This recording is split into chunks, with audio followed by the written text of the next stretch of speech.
What's up? My name is Kevin King, and today I'm going to be talking about the musical term chord, specifically the terms major chord, minor chord, and diminished chord, and exactly what that means on the piano.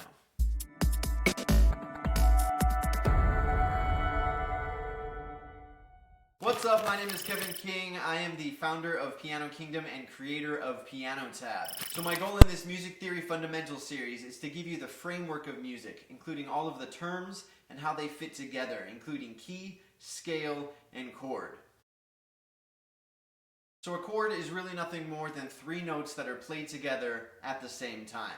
It's really all a chord is. When we start building chords and we start talking about the fundamentals and the framework of music, we are specifically going to be talking about the major chord, the minor chord, and the diminished chord today. Now there are other types of chords, including suspended chords, sixth chords, seventh chords, major seventh chords, ninth chords, 11th chords. There's all different types of chords, but when we are learning the fundamentals and the framework of music, it's important to start with just the minor chord, the major chord, and the diminished chord. Now the reason I'm starting with these three chords is because they are the three types of chords that are contained in the diatonic chords.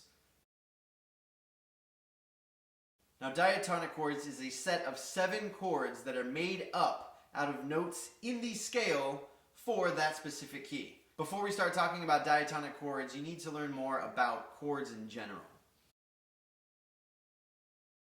While you are learning the fundamentals of music, it's important to start with the very basics. So the most basic type of chord is called a triad. Now, as the name suggests, a triad is made out of 3 different parts. Now in a chord we use notes, so a triad is made out of 3 notes.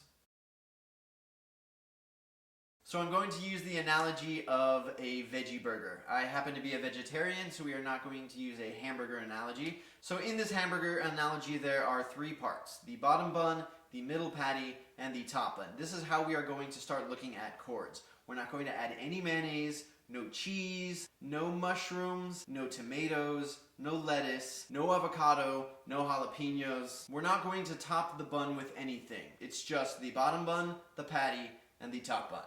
Very basic. Now in this hamburger analogy, the 3 parts of a chord are called the root, the third, and the fifth.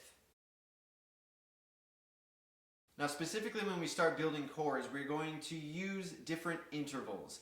Today we are going to use 2 intervals, the minor third and the major third. If you don't know what an interval is, please go back and check my previous video on intervals. So a minor third is nothing more than 3 half steps, and a major third is 4 half steps. So to give you an example of a minor third, I'm going to start with the note C, and then I'm going to go up 3 half steps. 1, 2, 3. So this interval would be a minor third. A great way to practice minor thirds is to go up a chromatic scale and say the word minor third as you visually see each interval. For example, minor third, minor third, minor third, minor third, minor third, minor third, minor third, minor third, minor third, minor third, minor third, minor third, minor third. Now that might seem silly, but what it's doing is it's programming your subconscious mind to recognize visually those 2 specific notes and the term minor third. Now if we want to talk about a major third, we're talking about 4 half steps. How we build that, we start on a note. For example, we will start with the note C, and we will go up 4 half steps. 1, 2, 3, 4. So C to E would be a major third. A great way to practice learning your major third intervals is by doing the same exercise that I just went over with the major third. Here's an example of that. Major third, major third, major third, major third, major third, major third, major third, major third, major third, major third, major third, major third, major third. Now again, I know this might seem silly, but it really will help you, so when you visually see that interval every single time, you will start recognizing it as either a minor third or a major third.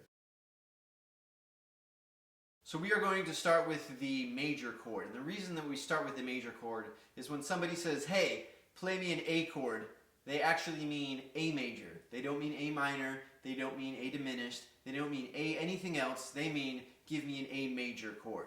If someone says play me a D sharp chord, they are talking about D sharp major. If someone says give me a B flat chord, they mean hey, give me a B flat major chord. So in order to build a major chord, we need the major chord formula. All you have to do to build a major chord is pick a starting note and stack two intervals, a major third followed by a minor third. This is easy to remember because with a major chord, you stack the major third interval first, followed by the minor third. For example, if we were to play a D major chord, we start on the note D, we stack a major third, which is 4 half steps, 1, 2, 3, 4. And then we start on this note and we stack a minor third, which is 3 half steps, 1, 2, 3. So we now have a major chord with those three notes. D, F sharp, and A creates a D major chord, or a D chord. Another example, if you wanted to create an F major chord, you start on the note F, you stack the major third first, which is 4 half steps, 1, 2, 3, 4, to A, and then you start on your A and you stack another interval, the minor third, which is 3 half steps, 1, 2, 3. So now we have these three notes, F, A, and C, and that will create our F major chord. Now to create a minor chord, all you do is stack the minor third first, followed by the major third. So how this works, say we start on the note D, and we want to play a D minor chord. So you start on the note D, and then you stack the minor third first, which is 3 half steps, 1, 2, 3. And then you start on this F, and you go up a major third, which is 4 half steps, 1, 2, 3, 4. So that would give you a D minor chord. You can kind of hear how that sounds like a more negative chord. Another example of a minor chord would be B minor. So you start on the note B, you stack a minor third interval, which is 3 half steps, 1, 2, 3.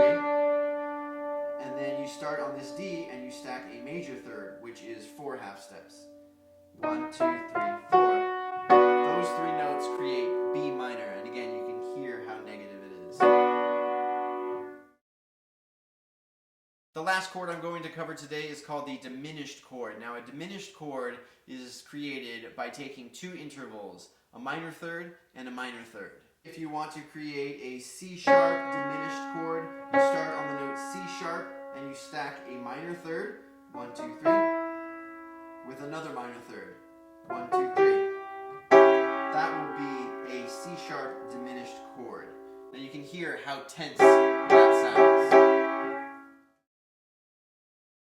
So to real quickly go over just what the three different types of chords sound like. So C major is more of a positive sounding chord. C minor is more of a negative sounding chord. And a diminished chord has a little bit more tension.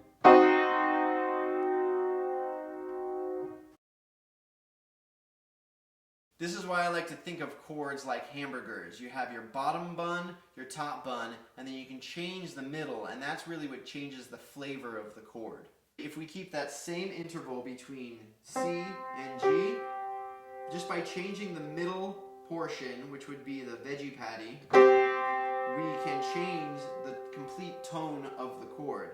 If we put in the middle of our veggie burger an E, we have C major. If we put in the middle of our veggie burger E flat, we now have minor. If we add a D there, we now have a sus2. If we add an F there, we now have a sus4. So by changing the interior part of your veggie burger, you're able to change the tone quality and the taste of your chord. If you've been following this Music Theory Fundamentals series, you know what the key of a song is, how to find the scale for that specific key, and then also what a chord is. Now the next thing that you need to learn is what a diatonic chord is. If you'd like to dive deep on these topics, including the fundamentals of music theory and piano technique, consider checking out the King's Piano course. We'll put a link in the description below. Again, my name is Kevin King from Piano Kingdom. If you like this video, hit the like button. If you'd like to see more videos like this, hit the subscribe button. Until next time, take care.